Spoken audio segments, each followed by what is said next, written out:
Hello good morning, जोहार, मैं संजय और आप देख रहे हैं न्यूज झारखंड। समय हो चला है झारखंड की खबरों को जानने का, उनसे अपडेट होने का। उससे पहले अगर आप न्यूज झारखंड चैनल पर नए हैं तो प्लीज चैनल को सब्सक्राइब करें, जिससे आप तक झारखंड की खबरों का अपडेट आप तक पहुंचता रहे। तो चलिए शुरुआत करते हैं आज की पहली और महत्वपूर्ण बड़ी खबर से।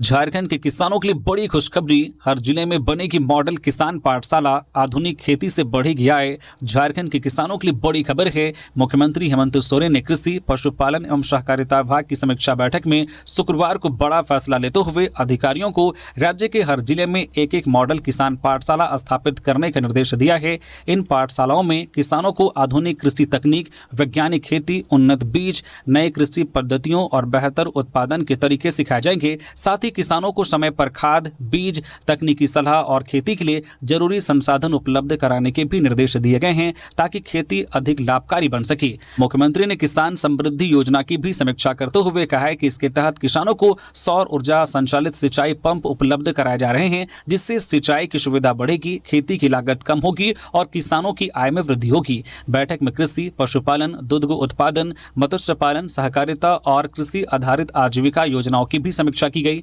मुख्यमंत्री ने सभी योजनाओं को तय समय सीमा में प्रभावी ढंग से लागू करने के निर्देश देते हुए कहा है कि सरकार का लक्ष्य सिर्फ खेती को आधुनिक बनाना नहीं, बल्कि झारखंड के किसानों को आत्मनिर्भर बनाकर उनकी आय बढ़ाना और ग्रामीण अर्थव्यवस्था को मजबूत करना है।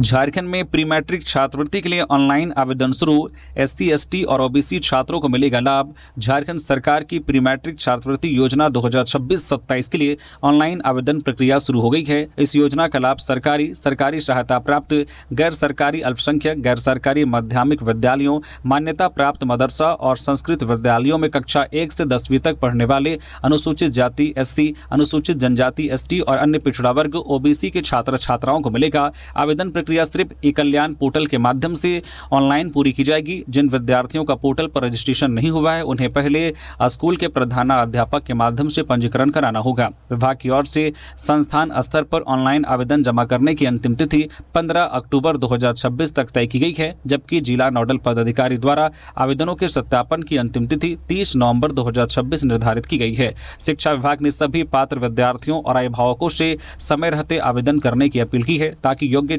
छात्राओं को छात्रवृत्ति का लाभ मिल सके और कोई भी आवेदन प्रक्रिया से वंचित न रह जाए। झारखंड में PM आवास योजना को मिली नई रफ्तार, केंद्र ने जारी किए 1030 करोड़ रुपए, हजारों अधूरे घर होंगे पूरे। झारखंड के ग्रामीण इलाकों में प्रधानमंत्री आवास योजना ग्रामीण को अब नई गति मिलने वाली है। केंद्र सरकार ने राज्य के लिए 1030 करोड़ रुपए जारी किए हैं, जिससे लंबे समय से धीमी पड़ी आवास निर्माण प्रक्रिया तेज होने की उम्मीद है। योजना के तहत केंद्र सरकार 60% और राज्य सरकार 40% राशि देती है। अब केंद्र से राशि मिलने के बाद राज्य सरकार को भी अपना अंश जारी करना होगा, ताकि लाभुकों को समय पर अगली किस्त मिल सके और अधूरे पड़े पक्के घरों का निर्माण पूरा हो सके। विभागीय आंकड़ों के अनुसार वित्त वर्ष 2024-25 में झारखंड के लिए 3,46,192 ग्रामीण आवासों का लक्ष्य रखा गया है, जिनमें से 3,45,880 आवास स्वीकृत किए जा चुके हैं। अब तक 3,16,545 लाभुकों को पहली किस्त और 1,36,596 लाभुकों को दूसरी किस्त का भुगतान किया जा चुका है। हालांकि राशि की कमी के कारण अभी तक सिर्फ 55,068 आवासी पूरे हो पाए थे।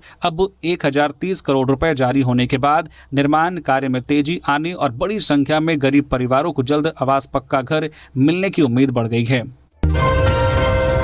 झारखंड मौसम अपडेट, 20 जुलाई तक भारी बारिश और वज्रपात का अलर्ट, कई जिलों में तेज हवा के साथ बरसेंगे बादल। राज्य में मानसून पूरी तरह से सक्रिय है। शुक्रवार को कई जिलों में तेज हवा के साथ झमाझम बारिश हुई।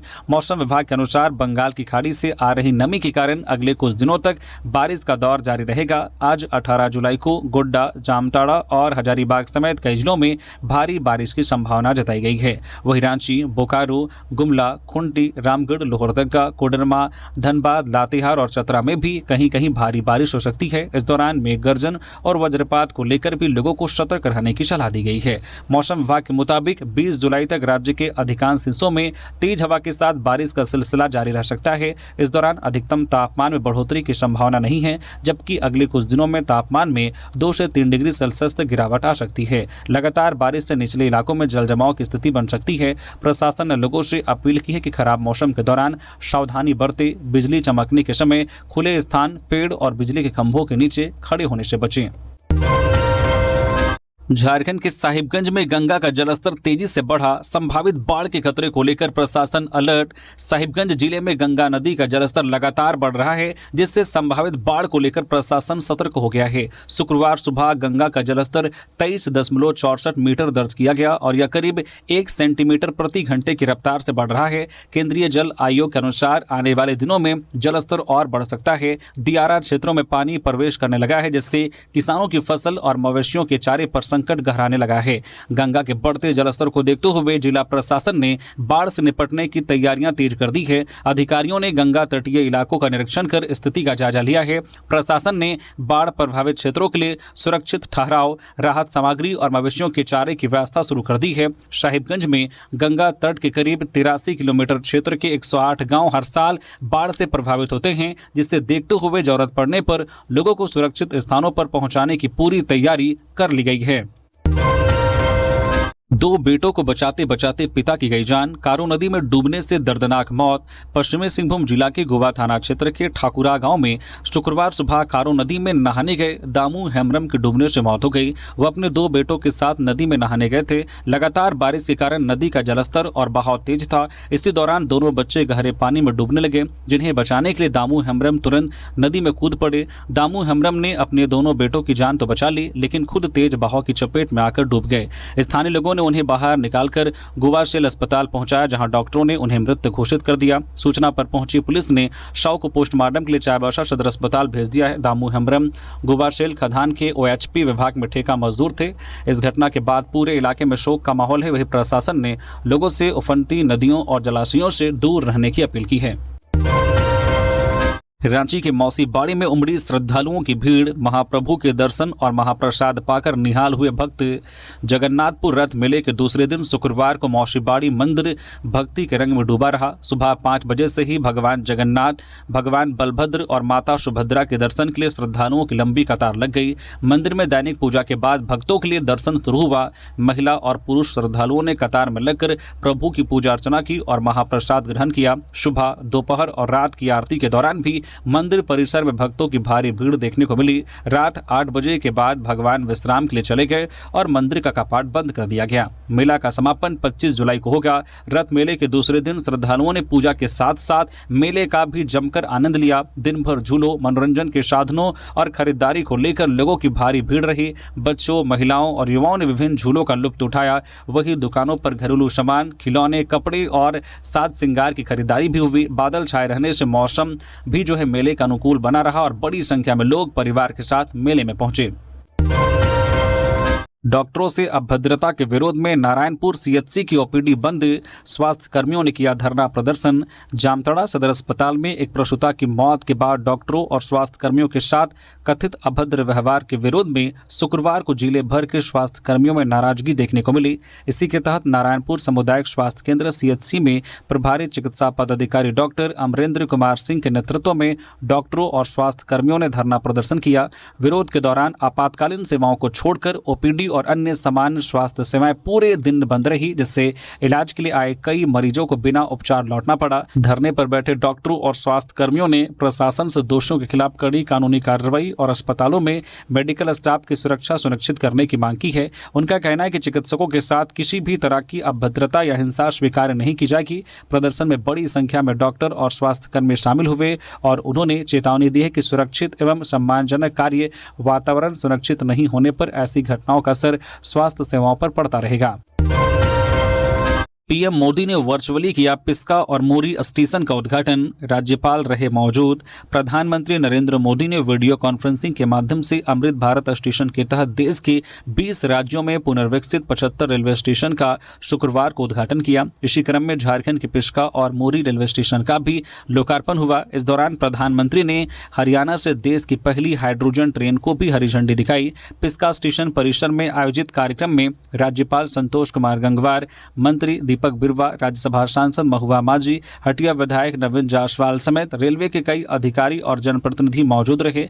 राज्यपाल ने कहा कि हाइड्रोजन ट्रेन आत्मनिर्भर और हरित भारत के संकल्प का प्रतीक है, जबकि पिस्का और मोरी स्टेशन का पुनर्विकास झारखंड के विकास की दिशा में महत्वपूर्ण कदम है। उन्होंने बताया कि पिस्का स्टेशन के 119 वर्ष पुराने ऐतिहासिक खपड़ेल शेड को संरक्षित रखते हुए हेरिटेज स्वरूप में विकसित किया गया है। वहीं अमृत भारत स्टेशन योजना के तहत स्थानीय संस्कृति और आधुनिक सुविधाओं के समावेश से यात्रियों को बेहतर यात्रा अनुभव उपलब्ध कराने का प्रयास किया जा रहा है।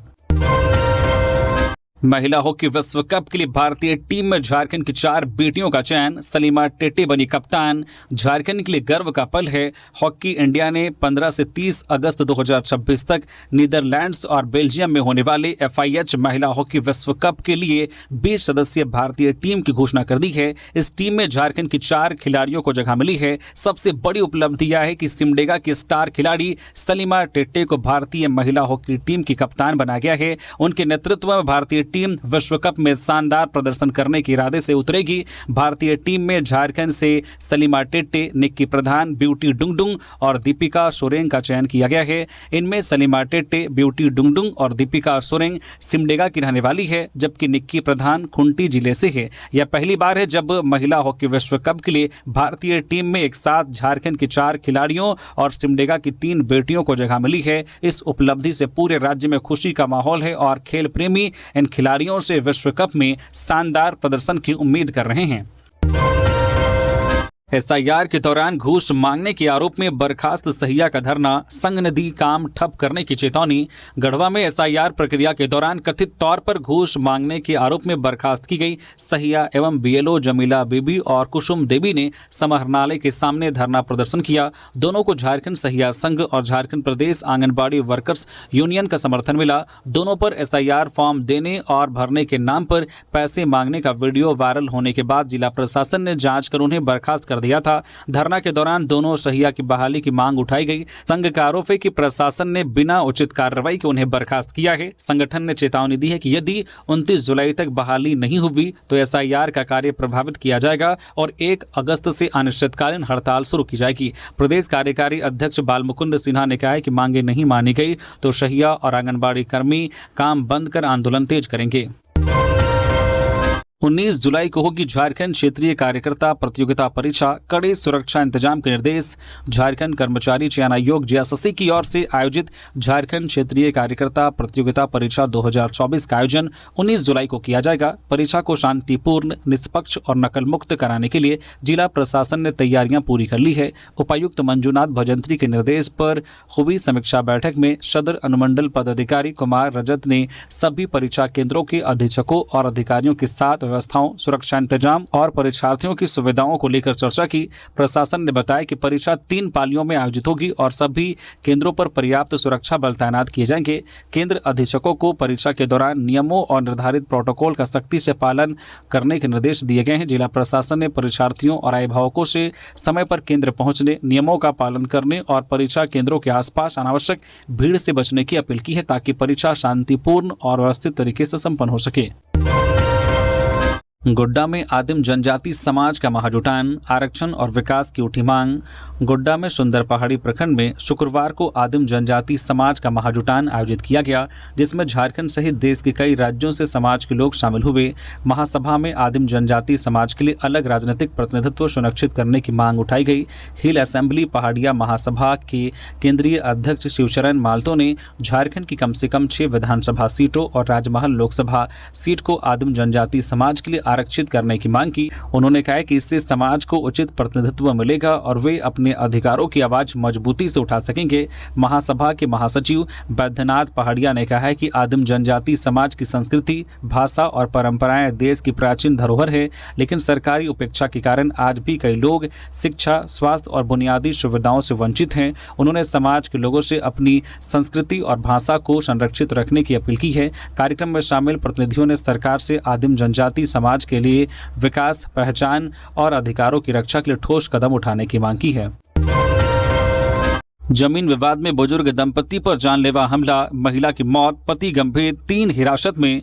गुमला के पालकोट थाना क्षेत्र के टीभू टोली गांव में शुक्रवार को जमीन विवाद को लेकर एक बुजुर्ग दंपति पर धारदार हथियार से हमला कर दिया गया। इस हमले में जटी खड़ाइन की मौके पर ही मौत हो गई, जबकि उनके पति बूढ़ा खड़िया गंभीर रूप से घायल हो गए। आरोपी की शत्रु खड़िया घर में घुसकर दोनों पर ताबड़तोड़ हमला करने के बाद फरार हो गए। सूचना मिलते ही पुलिस मौके पर पहुंची और घायल को इलाज के लिए सदर अस्पताल गुमला भेजा। पुलिस ने त्वरित कार्रवाई करते हुए बहुर खड़िया, बेला देवी और समीर कुल्लू को हिरासत में लिया है। बेला देवी के घर से घटना में इस्तेमाल किया गया धारदार हथियार भी बरामद किया गया है। परिजनों ने हत्या के पीछे जमीन विवाद की आशंका जताई है। वही थाना प्रभारी अंकित राज ने बताया कि मुख्य आरोपी शत्रु खड़िया की गिरफ्तारी के लिए लगातार छापेमारी की जा रही है और गांव में एहतियातन पुलिस बल तैनात कर स्थिति पर नजर रखी जा रही है। युवाओं के सपनों को मिलेगी उड़ान, कलाम एकेडमी का लक्ष्य 2 करोड़ रुपए से ज्यादा की स्टार्टअप फंडिंग दिलाना। स्टार्टअप शुरू करने का सपना देख रहे युवाओं के लिए बड़ी खबर है। कलाम एकेडमी रांची ने युवाओं को आत्मनिर्भर बनाने के उद्देश्य से एक नई पहल शुरू की है। संस्था का लक्ष्य युवाओं को सरकारी स्टार्टअप योजनाओं के माध्यम से 2 करोड़ रुपए से अधिक की स्टार्टअप फंडिंग तक पहुंच दिलाना है। प्रेस कॉन्फ्रेंस में संस्था के संस्थापक विकास मिश्रा ने बताया कि अब कलाम एकेडमी सिर्फ कौशल प्रशिक्षण तक सीमित नहीं रहेगी, बल्कि युवाओं को स्टार्टअप आइडिया तैयार करने, बिजनेस प्लान बनाने, तकनीकी विकास, बाजार की समझ और फंडिंग हासिल करने तक पूरी प्रक्रिया में मार्गदर्शन देगी। उन्होंने बताया कि इस पहल का उद्देश्य युवाओं को नौकरी तलाशने वाला नहीं, बल्कि रोजगार देने वाला उद्यमी बनाना है। कार्यक्रम में बताया गया है कि बिल हीरो प्राइवेट लिमिटेड को स्टार्टअप बिहार योजना के तहत 10 लाख रुपए का अनुदान मिल चुका है, जबकि रेडियंट पिक्सल प्राइवेट लिमिटेड का स्टार्टअप बिहार आवेदन भी स्वीकृत हुआ है। स्टार्टअप समन्वयक अनुराग सिंह ने युवाओं को सरकारी योजनाओं का लाभ उठाकर अपने नए विचारों को सफल व्यवसाय में बदलने के लिए प्रेरित किया। संस्था का कहना है कि यह पहल हर इच्छुक उद्यमी के लिए शुरू की गई है, ताकि झारखंड के युवा अपने आइडिया को हकीकत में बदल सके और राज्य में नए रोजगार के अवसर पैदा कर सके। 22 जुलाई तक जमा करें एन्यूमरेशन फॉर्म, मतदाता त्रुटियों का करा ले सुधार। के रवि कुमार, मुख्य निर्वाचन पदाधिकारी के रवि कुमार ने झारखंड के मतदाताओं से अपील की है कि वे 22 जुलाई तक अपना भरा हुआ और हस्ताक्षरित एन्यूमरेशन फॉर्म हर हाल में जमा कर दें। उन्होंने बताया कि राज्य में बीएलओ द्वारा घर घर जाकर करीब 97% मतदाताओं को फॉर्म उपलब्ध करा दिया गया है। अब केवल वे मतदाता शेष हैं जो किसी कारणवश फॉर्म जमा नहीं कर पाए हैं या जिन्हें अभी तक फॉर्म नहीं मिला है। उन्होंने कहा कि समय पर फॉर्म जमा करने से किसी भी तरह की गलती को बीएलओ की मदद से सुधारा जा सकेगा और मतदाता सूची तैयार करने की जो प्रक्रिया समय पर पूरी होगी। के रवि कुमार ने बताया कि शहरी मतदाताओं की सहायता के लिए 18 और 20 जुलाई को मतदान केंद्रों पर विशेष कैंप लगाए जा रहे हैं। वहीं 22 जुलाई को सभी मतदान केंद्रों पर बीएलओ और राजनीतिक दलों के बीएलओ 2 की अंतिम बैठक होगी, जिसमें एएसडीडी सूची को अंतिम रूप दिया जाएगा। उन्होंने कहा कि जिन मतदाताओं को अभी तक फॉर्म नहीं मिला है वे वोटर सर्विस पोर्टल या ACI नेट ऐप के माध्यम से ऑनलाइन भी जो फॉर्म भर सकते हैं। इस प्रक्रिया को पूरा करने वाले मतदाताओं के नाम 5 अगस्त को जारी होने वाली ड्राफ्ट मतदाता सूची में शामिल किए जाएंगे। धनबाद में रैगिंग के बाद छात्र की पिटाई पर हंगामा, आरोपी छात्र स्कूल से निष्कासित। धनबाद के निरसा स्थित PM श्री जवाहर नवोदय विद्यालय में रैगिंग के बाद एक छात्र की पिटाई का मामला सामने आने के बाद अभिभावकों और स्थानीय लोगों ने शुक्रवार को जमकर विरोध प्रदर्शन किया। आरोपी की 10वीं कक्षा के एक छात्र के साथ 5 छात्रों ने रैगिंग करते हुए बेल्ट से मारपीट की, जिसका वीडियो भी सामने आया है। घटना के बाद नाराज अभिभावकों ने स्कूल के बाहर धरना दिया और प्रबंधन के खिलाफ नारेबाजी की। प्रदर्शनकारियों ने स्कूल में छात्रों की सुरक्षा व्यवस्था पर सवाल उठाते हुए कार्रवाई की मांग की। स्थिति को देखते हुए मौके पर पुलिस बल तैनात किया गया। मामले की गंभीरता को लेते हुए स्कूल प्रबंधन ने तत्काल आरोपी छात्रों के खिलाफ कार्रवाई करते हुए उन्हें स्कूल से निकाल दिया है। प्रभारी प्राचार्य CK यादव ने बताया कि पूरे मामले की जांच की जा रही है और भविष्य में ऐसी घटनाओं को रोकने के लिए कमेटी बनाई जाएगी। वहीं अधिकारियों ने भी मामले की जांच शुरू कर दी है। फिलहाल पीड़ित छात्र का इलाज अस्पताल में चल रहा है और पुलिस पूरे मामले पर नजर बनाए हुए हैं। पलामू के CM स्कूल ऑफ एक्सीलेंस के 3 छात्रों ने नीट UG 2026 में हासिल की सफलता।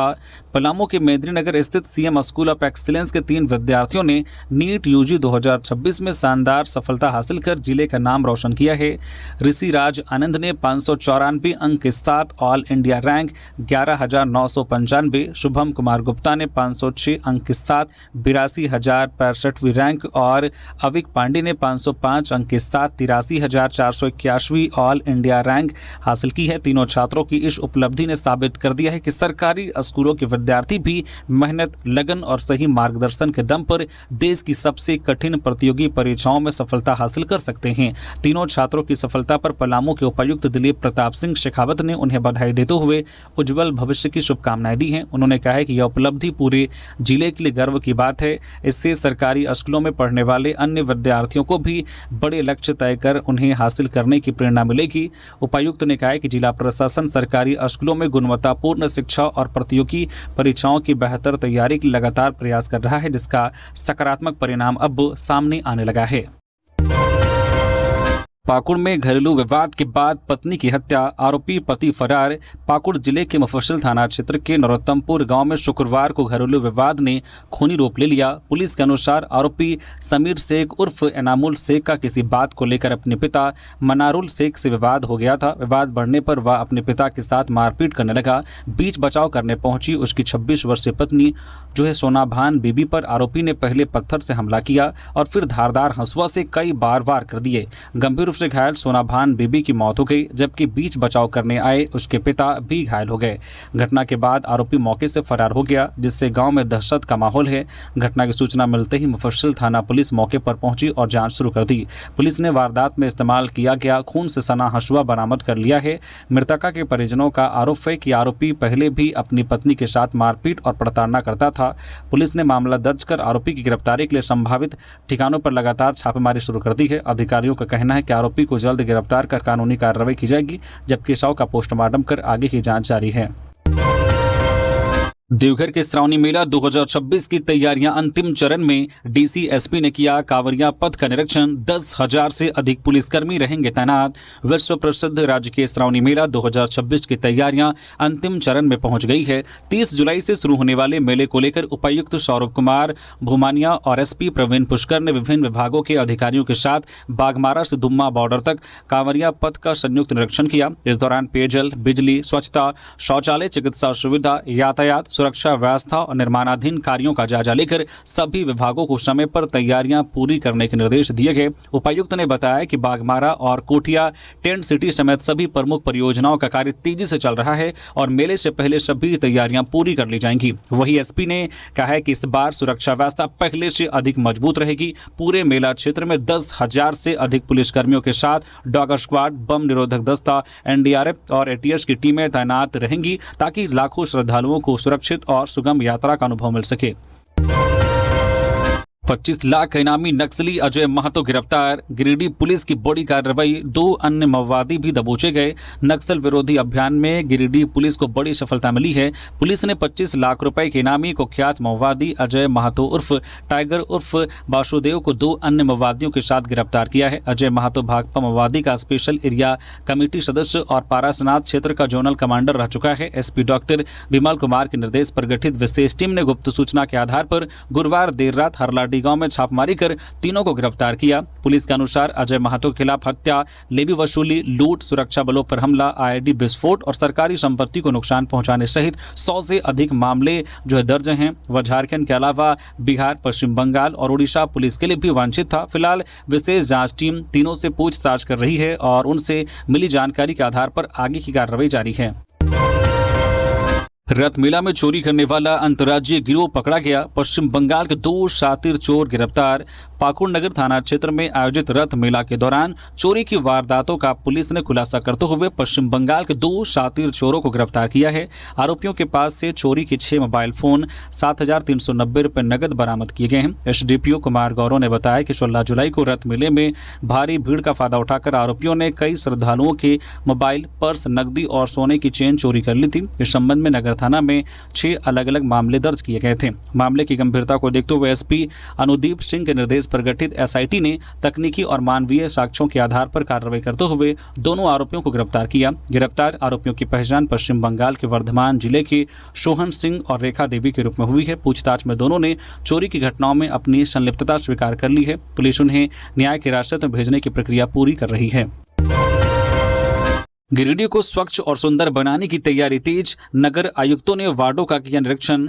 गिरिडीह के नवपदस्थापित नगर आयुक्त विजय सिंह बिरवा ने शुक्रवार को शहर के विभिन्न वार्डों और पुराने नगर निगम परिसर का निरीक्षण कर सफाई व्यवस्था, नालियों की स्थिति और उपलब्ध संसाधनों का जायजा लिया। इस दौरान उन्होंने लंबे समय से खराब पड़े नगर निगम के वाहनों को देखकर नाराजगी जताई और अधिकारियों को निर्देश दिया है कि जिन वाहनों की मरम्मत संभव है उन्हें जल्द ठीक कराकर दोबारा उपयोग में लाया जाए। उन्होंने कहा कि सरकारी संसाधनों का बेहतर इस्तेमाल होना चाहिए और किसी भी तरह की लापरवाही बर्दाश्त नहीं की जाएगी। नगर आयुक्त ने अधिकारियों को शहर की सफाई व्यवस्था को मजबूत करते हुए नियमित निगरानी करने के निर्देश दिए। उन्होंने कहा कि गिरिडीह को स्वच्छ और व्यवस्थित बनाने के लिए नगर निगम लगातार काम करेगा। वहीं उन्होंने शहरवासियों से भी सहयोग की अपील करते हुए कहा कि लोग अपने आसपास साफ सफाई रखें, कचरा निर्धारित स्थान पर डालें और स्वच्छता अभियान में भागीदारी निभाएं ताकि सभी के प्रयास से शहर को सुंदर बनाया जा सके।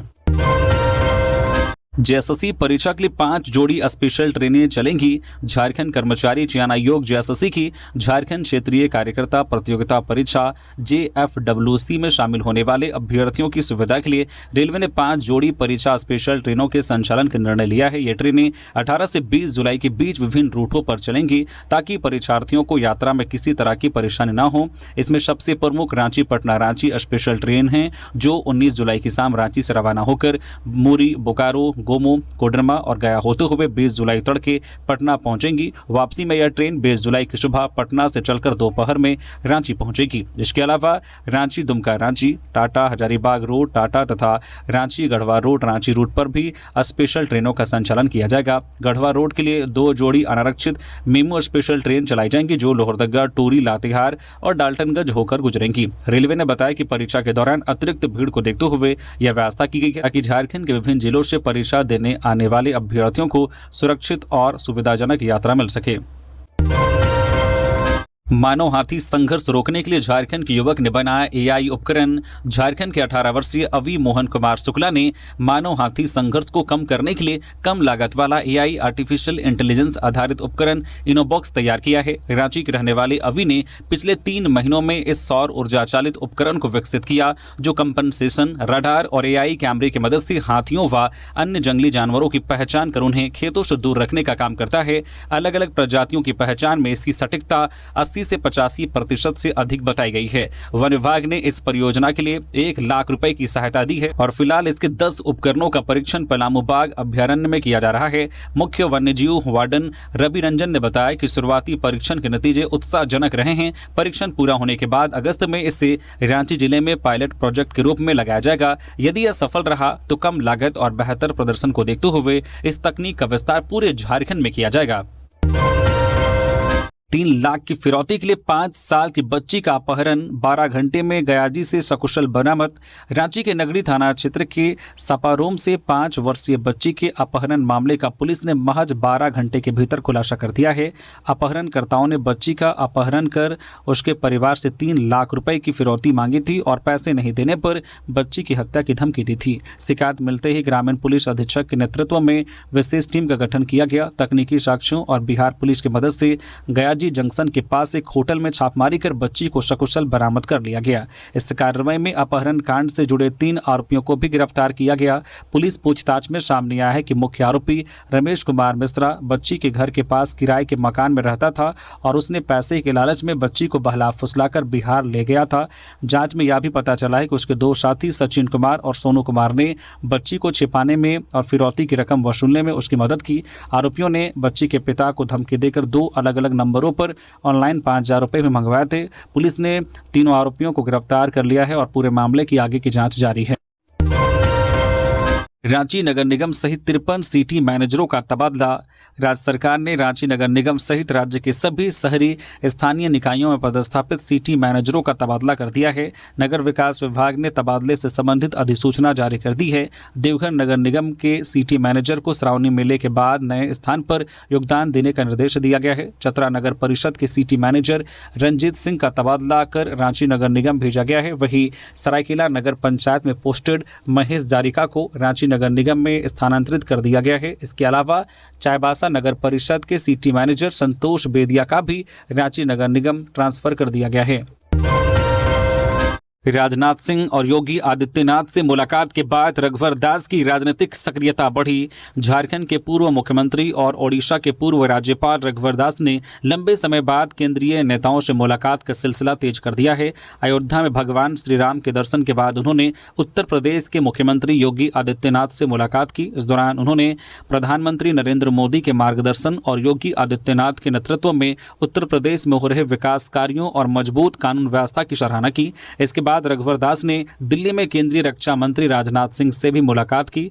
उन्होंने कहा कि राजनाथ सिंह से मिलना हमेशा नई ऊर्जा देता है और कई महत्वपूर्ण विषयों पर उनसे चर्चा हुई। रघुवर दास की इन मुलाकातों के बाद भाजपा के अंदर उनकी राजनीतिक भूमिका को लेकर चर्चाएं शुरू हो गई हैं। दिसंबर 2024 में ओडिशा के राज्यपाल पद से इस्तीफा देने के बाद उन्होंने जनवरी 2025 में भाजपा की सक्रिय राजनीति में वापसी की थी। इसके बाद उन्होंने प्रधानमंत्री नरेंद्र मोदी और गृहमंत्री अमित शाह से भी मुलाकात की थी। हालांकि अब तक उन्हें पार्टी में कोई नई जिम्मेदारी नहीं मिली है। ऐसे में माना जा रहा है कि रघुवर दास फिर से सक्रिय राजनीति में अपनी भूमिका मजबूत करने की तैयारी में हैं। भाजपा संगठन में संभावित बदलाव और नई जिम्मेदारियों को देखते हुए उनकी सक्रियता को राजनीतिक नजरिए से काफी अहम माना जा रहा है। CSR फंड दिलाने के नाम पर 3 करोड़ की साइबर ठगी, मुख्य आरोपी गिरफ्तार। जमशेदपुर साइबर अपराध थाना पुलिस ने एक NGO से करीब 3 करोड़ रुपए की साइबर ठगी के मुख्य आरोपी अमन कुमार सिंह उर्फ रघु को गिरफ्तार किया है। रीना पांडे की शिकायत पर 18 जून को दर्ज मामले की जांच में खुलासा हुआ है कि आरोपियों ने NGO को CSR फंड दिलाने का झांसा देकर एक्सिस बैंक में करंट खाता खुलवाया और सत्यापन के बहाने चेकबुक व सिम कार्ड अपने कब्जे में ले लिया। पुलिस के अनुसार आरोपी अमन कुमार सिंह ने अपने साथियों के साथ मिलकर खाते का दुरुपयोग करते हुए महज 5 दिनों में करीब 3 करोड़ रुपए का लेन देन कर साइबर ठगी को अंजाम दिया। जांच में यह भी सामने आया है कि आरोपी पहले ही NGO की ईमेल ID और इंटरनेट बैंकिंग का एक्सेस हासिल कर चुका था। पुलिस ने उनके पास से एक मोबाइल फोन बरामद किया है। वहीं मामले में शामिल अन्य आरोपियों की तलाश में लगातार छापेमारी जारी है। जामताड़ा अस्पताल तोड़फोड़ मामले में भाजपा का स्वास्थ्य मंत्री पर गंभीर आरोप।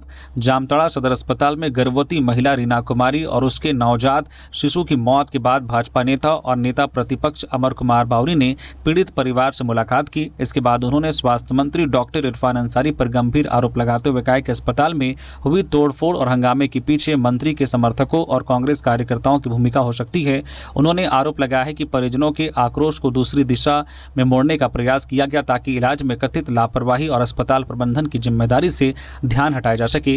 अमर बावरी ने राज्य की स्वास्थ्य व्यवस्था पर भी सवाल उठाते हुए कहा है कि इलाज और एम्बुलेंस व्यवस्था को लेकर लगातार शिकायतें सामने आ रही है। उन्होंने जामताड़ा की घटना को दुखद बताते हुए मामले की निष्पक्ष जांच और दोषियों पर कार्रवाई की मांग की है। हालांकि स्वास्थ्य मंत्री डॉक्टर इरफान अंसारी की ओर से इन आरोपों पर अभी तक कोई आधिकारिक प्रतिक्रिया सामने नहीं आई है। बता दें कि ये सभी आरोप भाजपा नेता अमर कुमार बावरी ने लगाए हैं। मोरहाबादी वेंडिंग जोन में रांची नगर निगम का एक्शन, 80 वेंडरों को नोटिस। रांची नगर निगम ने मोरहाबादी वेंडिंग जोन 2 में जांच अभियान चलाकर नियमों का उल्लंघन करने वाले 80 वेंडरों को कारण बताओ नोटिस जारी किया है। जांच के दौरान कई दुकानदार आवंटन की शर्तों का उल्लंघन करते मिले। नियम के अनुसार कुछ वेंडरों ने अपनी दुकानें दूसरे लोगों को किराए पर दे रखी थी, जबकि कई लाभुकों ने दुकान आवंटित होने के बावजूद अब तक व्यवसाय शुरू नहीं किया। इसके अलावा कुछ दुकानों में नशीले पदार्थ की बिक्री की शिकायत सही पाई गई और कुछ लाभुक दुकान मिलने के बावजूद सड़क किनारे अवैध रूप से कारोबार करते हुए मिले। नगर निगम ने सभी नोटिस प्राप्त वेंडरों को 48 घंटे के भीतर शपथ पत्र एफिडेविट के साथ स्पष्टीकरण जमा करने का निर्देश दिया है। निगम ने स्पष्ट किया है कि निर्धारित समय के भीतर संतोषजनक जवाब नहीं मिलने पर संबंधित वेंडरों के खिलाफ कड़ी कार्रवाई की जाएगी। इसमें दुकान का आवंटन रद्द करने सहित अन्य कानूनी कदम भी शामिल हो सकते हैं। साथ ही नगर निगम ने सभी वेंडरों से नियमों का पालन करते हुए वेंडिंग जोन में स्वच्छता और अनुशासन बनाए रखने तथा निर्धारित स्थान पर ही व्यवसाय करने की अपील की है। सोनम वांगचुक की बिगड़ती तबियत पर इरफान अंसारी की अपील, नड्डा और राहुल गांधी से हस्तक्षेप की मांग। झारखंड के स्वास्थ्य मंत्री डॉक्टर इरफान अंसारी ने सोनम वांगचुक की बिगड़ती तबियत पर चिंता जताते हुए केंद्रीय स्वास्थ्य मंत्री जेपी नड्डा से उन्हें तत्काल बेहतर स्वास्थ्य सुविधाएं उपलब्ध कराने की अपील की है। उन्होंने कहा कि वांगचुक की सेहत को लेकर सामने आ रही खबरें बेहद गंभीर है, इसलिए उनके स्वास्थ्य की नियमित निगरानी और बेहतर इलाज सुनिश्चित किया जाना चाहिए। डॉक्टर अंसारी ने कहा कि पेपर लीक के मुद्दे पर सोनम वांगचुक चूक का आंदोलन देश के लाखों युवाओं के भविष्य और शिक्षा व्यवस्था की पारदर्शिता से जुड़ा महत्वपूर्ण विषय है, इसलिए केंद्र सरकार को इस मामले में संवेदनशीलता दिखानी चाहिए। डॉक्टर इरफान अंसारी ने नेता प्रतिपक्ष राहुल गांधी से भी इस मामले में हस्तक्षेप करने और सोनम वांगचुक के जीवन व स्वास्थ्य की सुरक्षा सुनिश्चित करने की दिशा में पहल करने का आग्रह किया है। साथ ही उन्होंने सोनम वांगचुक से भावनात्मक अपील करते हुए कहा कि वे अपने स्वास्थ्य का विशेष ध्यान रखें क्योंकि देश को उनकी जरूरत है। उन्होंने कहा कि लोकतांत्रिक तरीके से अपनी बात रखना हर नागरिक का अधिकार है, लेकिन आंदोलन के साथ साथ स्वस्थ रहना भी उतना ही जरूरी है। झरिया विस्थापितों के लिए रोजगार और पुनर्वास पर फोकस, बेलगड़िया में टेक्सटाइल यूनिट की तैयारी। झरिया की आग और भूधसान से प्रभावित परिवारों के पुनर्वास को अब रोजगार से जोड़ने की तैयारी शुरू हो गई है। केंद्रीय कोयला एवं खान मंत्री जी किशन रेड्डी की अध्यक्षता में नई दिल्ली में हुई उच्च स्तरीय बैठक में धनबाद के बेलगड़िया में टेक्सटाइल मैन्युफैक्चरिंग यूनिट स्थापित करने के प्रस्ताव पर चर्चा की गई। इस यूनिट का उद्देश्य झरिया मास्टर प्लान के तहत पुनर्वासित परिवारों को स्थायी रोजगार उपलब्ध कराकर उन्हें आत्मनिर्भर बनाना है। बैठक में स्थानीय लोगों के कौशल विकास, रोजगार सृजन और औद्योगिक संभावनाओं पर भी विचार किया गया। बैठक में झरिया क्षेत्र की निगरानी और पुनर्वास प्रक्रिया को बेहतर बनाने के लिए आधुनिक तकनीक के इस्तेमाल पर भी जोर दिया गया। नेशनल रिमोट सेंसिंग सेंटर की मदद से सैटेलाइट इमेजिंग के जरिए प्रभावित क्षेत्रों का मानचित्रण और जोखिम वाले इलाकों की निगरानी की जाएगी। बीसीसीएल ने कहा है कि झरिया मास्टर प्लान के तहत सुरक्षित पुनर्वास, तकनीकी सुधार और प्रभावित परिवारों को सामाजिक आर्थिक विकास के लिए लगातार काम किया जा रहा है। बेलगड़िया की प्रस्तावित टेक्सटाइल यूनिट हजारों विस्थापित परिवारों के लिए रोजगार और नई उम्मीद का आधार बन सकती है। तो ये थी आज की झारखंड की टॉप बड़ी खबरें। इसी तरह से और भी खबरों से अपडेट रहने के लिए न्यूज़ झारखंड चैनल को सब्सक्राइब करें, साथ ही बेल आइकन प्रेस करें जिससे आप तक झारखंड की खबरों का अपडेट आप तक पहुंचता रहे। धन्यवाद।